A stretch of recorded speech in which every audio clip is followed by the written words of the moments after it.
Tonight, millions poured into making Wayala Foreshore's new surf lifesaving club more accessible. And work in progress, Broken Hill's new police HQ shaping up nicely ahead of the grand opening next year. From our 7 Spencer Gulf Studios, your nightly news with Madeline Kerr begins now. Good evening, thanks for joining us. Millions of dollars in funding is on the way to build a new surf lifesaving facility in Wayala. As part of the wider Foreshore Master Plan, the building will be more accessible for people with disabilities and have more space to store their equipment. Keeping a valuable community club afloat. The Wayala City Council and the local Surf Lifesaving Club have received $2.3 million worth of state government funding to improve their facilities at the Wayala Foreshore. We just want a building that works and is modern and up to date and has the facilities that we can learn and train and share together and be a community together in. So this development is a collaboration between the Surf Lifesaving Club and the Wayala City Council to develop the club rooms, and we see this as part of the whole foreshore redevelopment down here. The larger facilities will allow more kids to safely get involved in the beachside activities they love. We get taught how to swim, we get taught how to go on the boards, we sometimes get free time. I like swimming and going on all the equipment and seeing my friends. The Surf Lifesavers welcoming the upgrade, saying the Wayala Beach is the perfect location for their Nippers program, which teaches children the fundamentals of beach safety for when they visit other beaches that are more dangerous. I feel like it will just kind of help people learn more stuff about water safety and knowing how to swim and how to save a person's life. It'd be good to have more storage space and a bigger club room and better facilities, yeah. The club says a larger building will solve the weekly puzzle of trying to fit all their gear, including boards and a large-scale buggy, into the current facilities. It's not just about the Tetris of putting everything away and bringing it all out, but also a really important part is that a lot of our members have got a disability and they can't get upstairs. So we can't together as a club sit down and, have a drink together. Saying with a larger building they'll be able to welcome more members to the club and continue teaching important first aid and fitness programs. I like going on the surfboard and the kayaks and stuff. Me and my family are surfing. Just the fitness aspect of it and everyone getting together at the beach on a Sunday to do obstacle courses, learn to swim and just be involved. Edward McCarroll, 7 Spencer Gulf News. A 32-year-old woman has been charged with 20 offences following numerous thefts around Port Lincoln over the past 6 months.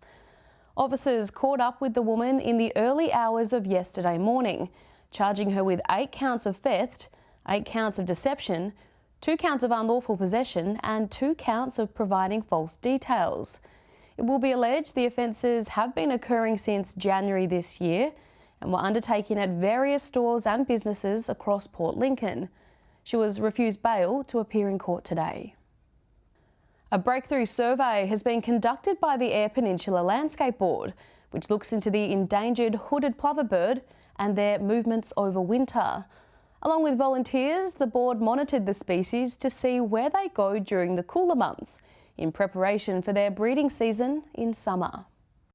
A survey hoping to learn more about one of Australia's top threatened bird species. It's well documented that hooded plovers breed in the summer months around beaches and salt lakes. But where do they go in the winter? The Eyre Peninsula Landscape Board narrowing down the search. So we had 6 locations that we chose along the west coast. So on the west coast we had Lake Newland and Seagull Lake, and then coming down south, Lake Hamilton, Lake Malata, Lake Greenley and Sleaford Mere. Here on the western side of the Mere, the survey found 7 hooded plovers in the past few weeks. A successful breeding season last summer has led to a boost in plover sightings. So very excited, 2 years ago we picked up 22 hooded plovers during our surveys, and this year we have been absolutely astounded to find 55 hooded plovers, or record 55 hooded plovers on those lake systems. But it hasn't always been smooth flying for the birds, the board now putting protection measures in place. predator control at locations where predators were found to be a significant issue, to working with land managers such as councils to put in some active management around some nesting locations. A range of juvenile birds have also been spotted across the region. Now, thanks to some funding, the board can continue to monitor the hooded plovers over summer. So thanks to some funding from the National Landcare Program, we've been able to spend a bit more time really looking at how hooded plovers are doing during their breeding season. The board encouraging people to come forward if they spot any hooded plovers this breeding season. They're just finding places where they can rest and feed and get those reserves back ready for their breeding season, which starts on Eyre Peninsula from about late July. Henry Millick, 7 Spencer Golf News.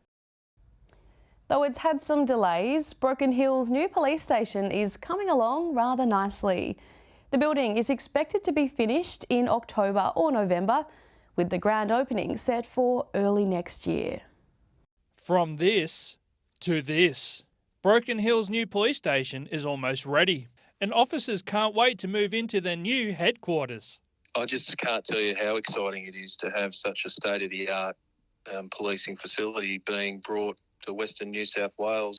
The new building will bring all the officers in the Silver City back under one roof, as the force had outgrown the station in Argent Street, forcing some officers to work at other locations. It's a beautiful old building, the old Broken Hill Police Station, but it really just was not fit for purpose anymore, and unfortunately hadn't been for a very long time. As for what will happen to the old station, there are no firm plans just yet, as officers are discussing options with the City Council. But the heritage-listed building will still be an important part of the main street, no matter what becomes of it. I'm sure there's a positive future for that space. It really is an important part of the streetscape in the main street at Broken Hill. Yeah, as I say, I'm sure there'll be a positive future for it. The new station will also be representative of the community, with recognition of the city's mining heritage and some Indigenous art.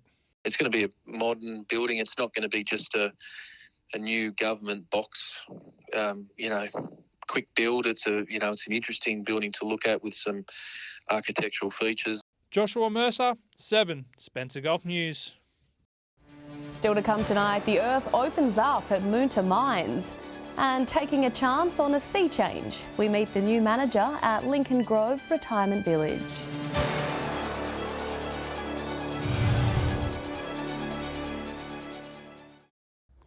Welcome back to 7 Spencer Golf News. A sinkhole has appeared on Veron Terrace at Moonta Mines. The hole is a few metres wide and deep, and Council has warned everyone to stay away from the area. It's not yet confirmed what caused the earth to open up, but it's assumed it's the same as previous collapses at the Moonta Mines area. SA Water is working with Council to reinstate the road and keep the community safe. The road will be closed until all appropriate repairs are complete. Roadworks are currently underway on 4 Wayala roads surrounding the city's main street. With heavy equipment in use, the City Council is asking people to be aware of changing traffic conditions during the next few days. A smoother ride into town. Construction company Boral is currently completing roadworks on some of Wayala's well-worn roads. The ongoing roadworks program is continuing, obviously, and we've just currently, people might be driving around and see there's some work's been done that's just been completed on Jamison.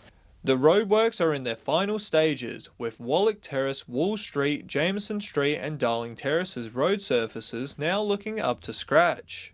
So it's bitumising, a resurfacing of the roads, so obviously they're well worn and loved. New concrete footpaths have also been poured on Farrell Street, with construction crews fine-tuning their work today. This week's ongoing construction has seen reduced on-street parking, with roadworks bordering 2 local primary schools and blocking off ways to access businesses on the main street. Some residents say it has been a headache.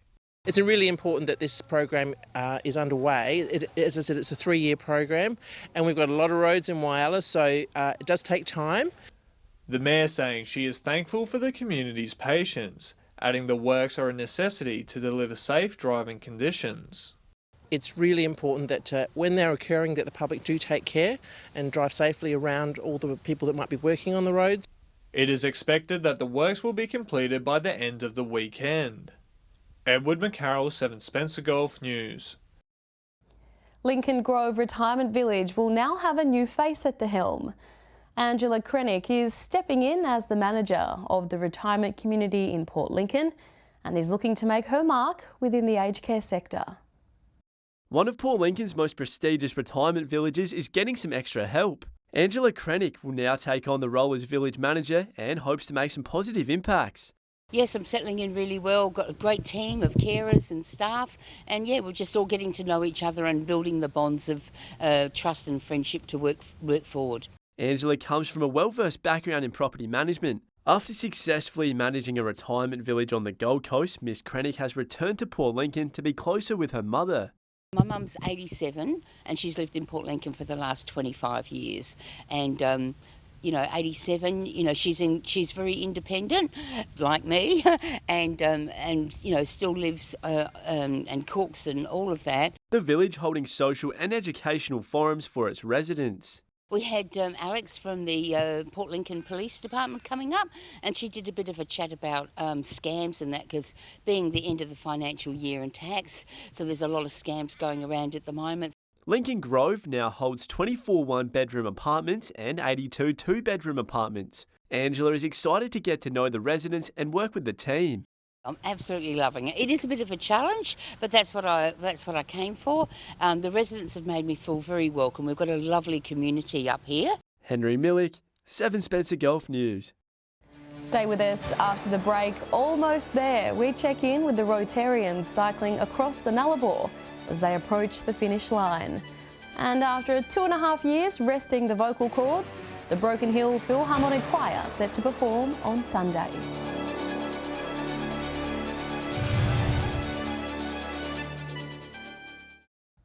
Welcome back to 7 Spencer Golf News. After riding through Wayala earlier this week, the Tasmanian couple cycling to raise funds and awareness for polio have reached Port Pirie. The couple were greeted by the local Rotary Club, who served up a warm breakfast to help the pair complete the last leg. With the finish line in sight, it's fair to say the fatigue and soreness has set in for Phil and Joyce, who are now 1 month in their tandem cycling trip along the Nullarbor. Whilst dealing with achy legs, Mother Nature decided to throw a curveball. We looked on the weather forecast for the last 2 years and there wasn't nearly as much rain as we've actually ended up with. The cold's been, well, for me, the cold's been a bit of an issue. Man-made interferences have proved less of a problem. The couple say they're constantly asked about how they deal with trucks passing them on their trek. The trucks have been very considerate and provided we know what we've got to do. So I bought a big mirror, which has been the most wonderful purchase that I could have made. On the whole, Phil and Joyce consider themselves very lucky and say the trip has gone smoother than expected. And they've received enormous support from local Rotary clubs and members of the public along the way. Even non-Rotarians who are in some way connected to Rotary have given us support, and they've given us overnight accommodation and arranged overnight accommodation for us. For every $1 donated to End Polio Now, it will be matched with $2 from the Bill and Melinda Gates Foundation. To donate, visit the Rotary website. Annabelle Francis, 7 Spencer Golf News. The Broken Hill Philharmonic Choir will return to the stage this Sunday for the first time since 2019. The show will be at the Musicians Club and will also feature a few guest solo acts, performing songs the whole family can enjoy. It's been 2 years between performances.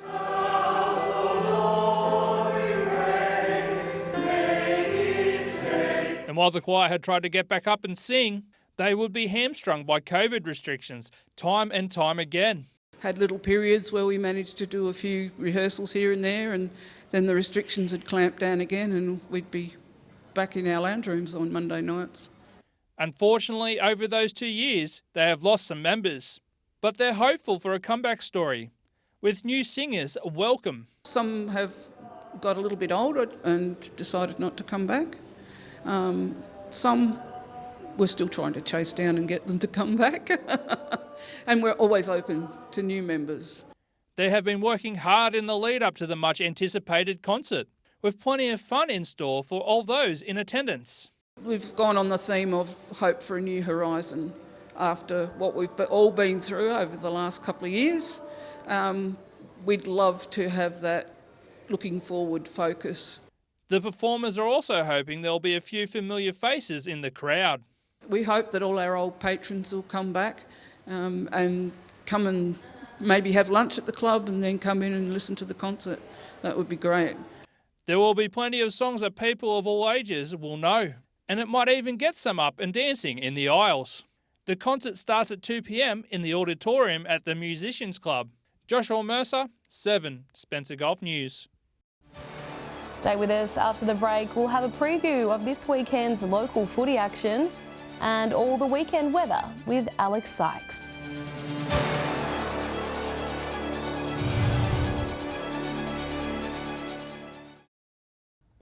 Welcome back. It's looking like a big weekend of local footy here in the Spencer Golf, following on from Monday's Mortlock Shield Grand Final and a week off for most of the other leagues. With a preview, here's our experts with their tips.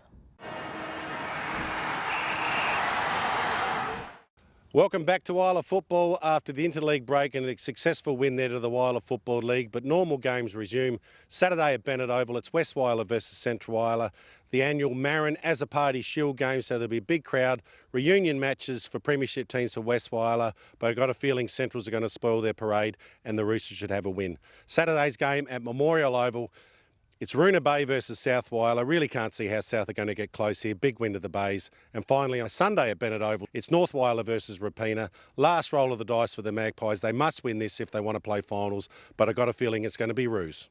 Welcome to Port Lincoln Footy Tips. We kick things off at Centenary Oval where Lincoln South are hosting Mallee Park. Mallee Park have found a little bit of form lately, so I think they're going to win this one and win this one by 5 goals. In the next game, we've got Marble Range hosting Tasmans at Wongaree. Marble Range is looking real good, but last time they met, they only got away with a win by 1 point. This would be another tight game, but I'm going to tip the Rangers to win this one by 2 goals. In the final game, we've got Boston's hosting Waybacks at Poole Oval.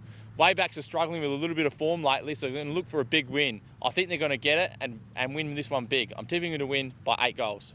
This weekend's round of football in Broken Hill is much anticipated. No local footy last weekend because of the Queen's birthday holiday. South plays Central at Alma Oval. Central haven't beaten South for 6, 7, 8 years in a 4-team comp. Will they beat South tomorrow? No, but they'll have a crack. North and West at Jubilee Oval, this will be a humdinger. North have brought Ethan Slater back into their team and Tarrant Leo, who have been playing in Mildura. Can Westies upset them? Can they beat them? I think the Bulldogs by 10 points. We'll have all the scores from these games in our footy wrap on Monday. Time now to take a look at what's happening in the weather with Alex Sykes. Alex, how's the weekend looking? Good evening to you and our viewers, Maddie. Well, it looks like we will see some sunshine in most places tomorrow. Sunday is a different story. I'll have more on that in just a moment. Wayala reached 16 degrees today. Woodna was warm at 19, 17 the top temp in Cleve today. Taking a look at the rest of the region now, and Cooper Pedy was the warmest centre on our map at 20 degrees. Further south, 19 in Port Augusta, 18 in Port Pirie. Broken Hill reached 14 degrees. Taking a look at the satellite image now, a high pressure system centred over Victoria is moving eastwards with winds tending northerly over South Australia. A cold front will move into the far west late Sunday, then move across remaining parts during Monday. Moving on to tomorrow's weather outlook now, and we'll start with the Gulf waters. Winds between 10 to 25 knots tomorrow, depending on your location. Northeast to northerly winds between 15 and 20 knots south of Cal to Wallaroo. Up to 25 knots south of Port Neal to Port Victoria. Seas around 1 metre up to 1.5 metres, south to southwesterly swell below a metre. Checking the all-important Saturday outlook now, starting in Port Lincoln between 8 and 19 degrees tomorrow. Partly cloudy conditions there, 19 in Cleve, becoming cloudy in Woodna, 21. Low temps in the single digits in Wayala, Port Augusta and Kadina tomorrow, mostly sunny and 20 degrees around the Jewel of the north. 19 degrees in store for Port Pirie locals tomorrow, down to 6 degrees in Clare, warming up to 16. Partly cloudy in Broken Hill, also heading for a top of 16 degrees. Taking a look further through the week now, and this is where we see some rain return. Woodner, Port Lincoln and Kadina all expecting some showers on Sunday.